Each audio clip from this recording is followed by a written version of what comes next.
பகவத்கீதையில் 2வது சாப்டரில் 38வது ஸ்லோகம்.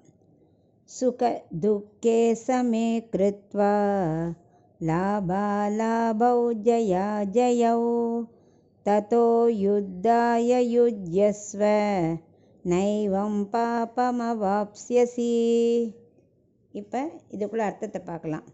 சம்சாரத்தில் சுக துக்கம் எல்லாத்தையும் சமமாக நினைக்கணும். லாப நஷ்டம், வெற்றி தோல்வி எல்லாத்தையும் சமமாக நினைக்கணும். ஒரு யுத்தம் ஆரம்பிக்கிறதுக்கு முன்னாடி நல்லா திங்க் பண்ணணும்.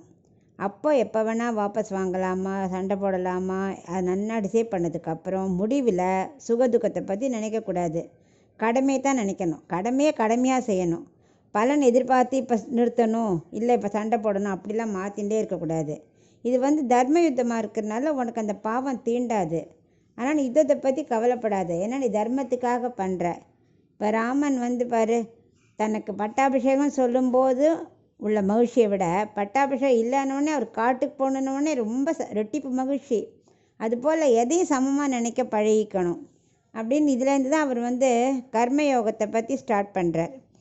அதாவது என்ன படிக்கட்டுன்னு முதல்ல சாமானிய ஆத்ம ஞானம், அப்புறம் கர்மயோகம், மனசுத்தி, ஞான யோகம், ஆத்ம சாட்சாத்காரம், இப்படி வரிசையாக படிக்கட்டு போய் எண்டு தான் மோட்சத்தை அடையிறது. இந்த மாதிரி கர்மயோகத்தை ஸ்டார்ட் பண்ணணுங்கிறதுக்காக இந்த 38வது ஸ்லோகத்தை ஆரம்பிச்சிருக்கார் அவனுக்கு உபதேசத்தை.